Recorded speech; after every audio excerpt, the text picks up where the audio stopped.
Good morning, students. In previous lecture, we discussed about the forest has a dynamic entity, right? Forest की dynamic entity होती है, हमने पिछले lecture में discuss करा था. Forest protection from the floods. Forest क्या है? प्रोटेक्शन प्रोवाइड करते हैं फ्लड से. तो आज का जो हमारा टॉपिक है our next topic is what is humus. Humus क्या होता है?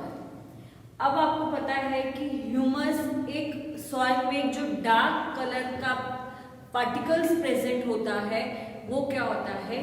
ह्यूमस है. जो डार्क कलर पार्टिकल्स प्रेजेंट होते हैं सॉइल में वो क्या होते हैं? ह्यूमस होते हैं. अब जो ये ह्यूमस है वो बनता कैसे? ह्यूमस जो भी एनिमल्स डेड हो जाते हैं या जो प्लांट्स है वो डिके हो जाते हैं, सड़ गल जाते हैं, तो उनके ऊपर कौन रहता है? उनके ऊपर माइक्रो ऑर्गेनिजम्स लिव करते हैं. उनके ऊपर जो भी डेड मेटल्स हैं और जो डेड और डिकेइंग मेटल्स पर कुछ माइक्रो ऑर्गेनिजम्स क्या करते हैं? लिव करते हैं, रहते हैं. और वो ही उस डिकेइंग और डेड मेटल्स को कन्वर्ट कर देते हैं ह्यूमस में. वो ही उसको कन्वर्ट कर देते हैं ह्यूमस में, राइट? तो देखो, humus is a dark colour substance found in the soil. Soil में डार्क कलर का सब्सटेंस है जो हमें सॉइल में फाउंड होता है. डार्क कलर का सब्सटेंस जो सॉइल में फाउंड होता है वो क्या है? मेरा ह्यूमस है.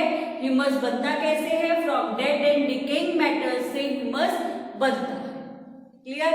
अब वो कह रहे हैं कि आपको पता चल गया कि डेड और डिकेइंग मैटर्स से ह्यूमस रेडी होता है, ठीक है, क्योंकि उसके ऊपर डेड माइक्रो ऑर्गेनिजम्स लिव करते हैं और वो कन्वर्ट कर देते हैं डेड और डिकेइंग मैटर्स को इन अ ह्यूमस.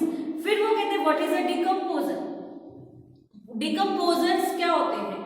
जो ये डेड और डिकेइंग मैटर्स होते हैं उनको जो डिकम्पोज करते हैं वो डिकम्पोजर्स कहलाते हैं. जो ऑर्गेनिजम्स क्या करते हैं, जो एनिमल्स और ऑर्गेनिजम्स क्या करेंगे? वो रहते ही उनका फीड क्या है? उनका खाना क्या है? डेड और डिकेइंग मैटर्स. कुछ जो माइक्रो ऑर्गेनिजम्स और कुछ एनिमल्स का जो फीड है वो क्या है? डेड और डिकेइंग मैटर्स, राइट? वो उनका फीड है. फिर वो उनको फीड करते हैं और कन्वर्ट कर देते हैं, ठीक है. किस में कन्वर्ट करते हैं? ह्यूमस में कन्वर्ट कर देते हैं उनको. तो वो क्या हो गया? वो डिकम्पोजर्स हैं, राइट? देखो, एनिमल्स दैट फीड करते हैं और किस पर? Dead and decaying plants and animals. Dead and decaying plants and animals पर फीड करते हैं, कन्वर्ट देम, और उनको कन्वर्ट कर देते हैं इनटू ह्यूमस में, और उनको ह्यूमस में कन्वर्ट कर देते हैं, ठीक है. जो एनिमल्स और जो माइक्रो ऑर्गेनिजम्स हैं फीड करते हैं किस पर? डेड और डिकेइंग मैटर्स और प्लांट्स और एनिमल्स पर, और उसको कन्वर्ट कर देते हैं ह्यूमस में. वो क्या कहलाते हैं? डिकम्पोजर्स कहलाते हैं, right? Animals that feed on dead and decaying plants and animals and convert them into humus are called decomposers. Clear? इसमें आपको ह्यूमस क्लियर हो गया, डिकम्पोजर्स क्लियर हो गया. अब जो नेक्स्ट टॉपिक है, how nutrients are cycled in forest. ये छोटे छोटे टॉपिक्स हैं जो आपको बहुत इजी हैं और इम्पॉर्टेंट है. वो कह रहे हैं how nutrients are recycled in forest. Forest में जो न्यूट्रिएंट्स है उनका साइकिल कैसे बना रहता है, कैसे? अब जो कह रहे हैं कि जो सॉइल में न्यूट्रिएंट्स प्रेजेंट होते हैं वो कौन ईट कर लेता है? वो प्लांट्स अपने में एब्जॉर्ब कर लेते हैं, एनिमल्स यूज करते हैं, माइक्रो ऑर्गेनिजम्स यूज कर लेते हैं. जो सॉइल में न्यूट्रिएंट्स प्रेजेंट हैं वो माइक्रो ऑर्गेनिजम्स, प्लांट्स और एनिमल्स यूज कर लेते हैं. अब वो कह रहे हैं कि जो एनिमल्स है या प्लांट है वो डेड हो गए, डिके हो गए, राइट? अब उनको जब वो मर जाते हैं, ठीक है, तो फिर से वो किस में कन्वर्ट हो जाते हैं? एज अ ऑर्गेनिक मैटर में वो कन्वर्ट हो जाते हैं, ठीक है. With the help of a decomposers की हेल्प से जो डेड हो गए हैं वो ऑर्गेनिक मैटर में कन्वर्ट हो जाते हैं. ठीक है। ऑर्गेनिक मैटर जब वो ऑर्गेनिक मैटर में कन्वर्ट हो गया, जिसको हम खाद भी बोलते हैं, ऑर्गेनिक मैटर में जब वो कन्वर्ट हो जाते हैं तब वो कौन यूज कर लेता है, प्लांट्स में वो यूज करा जाता है। वो प्लांट्स की फर्टिलिटी को इंक्रीज करने में यूज करा जाता है। जब प्लांट्स की फर्टिलिटी को इंक्रीज करने में जब वो यूज करा जा रहा है, फिर से वो जो न्यूट्रिएंट्स है फिर से वो कहाँ पे आ गए, सॉइल में आ गए, ठीक है। एक बार जो सॉइल से न्यूट्रिएंट्स जो यूज करे गए थे, फिर वो जो इंसेक्ट्स ने, प्लांट्स ने, एनिमल्स ने वो जो यूज करे थे, अब उनके मरने के बाद फिर से वो न्यूट्रिएंट्स सॉइल में आ जाते, तो न्यूट्रिएंट्स का जो साइकिल है वो मेंटेन रहता है। जैसे वाटर साइकिल मेंटेन रहता है, वैसे ही न्यूट्रिएंट का जो साइकिल है वो फॉरेस्ट में मेंटेन रहता है। क्लियर? सॉइल से उन्होंने लिए, सॉइल से लेने के बाद अब वो एक दिन तो मरेंगे ना, वो एनिमल्स और प्लांट्स डेड हो जाते हैं, और वो जो डेड होने के बाद डिकम्पोजर्स की हेल्प से वो ऑर्गेनिक मैटर में कन्वर्ट हो जाते हैं, और वही जो ऑर्गेनिक मैटर प्लांट्स में यूज करा जाता है, मतलब सॉइल में वो डाला जाता है प्लांट्स की फर्टिलिटी को इंक्रीज करने की, सॉइल की फर्टिलिटी को इंक्रीज करने के लिए वो ही ऑर्गेनिक मैटर सॉइल में डालते हैं, जिसके कारण उसको प्रॉपर न्यूट्रिएंट्स मिल जाएंगे, राइट, और वही न्यूट्रिएंट्स वापस आ जाएंगे, ठीक है। ऐसे न्यूट्रिएंट्स का जो साइकिल है वो फॉरेस्ट में मेंटेन रहता है, राइट। देखो, the nutrients present in the soil used by plants, insects and micro organisms, right, when they die they remain are turn into organic matter by decomposers.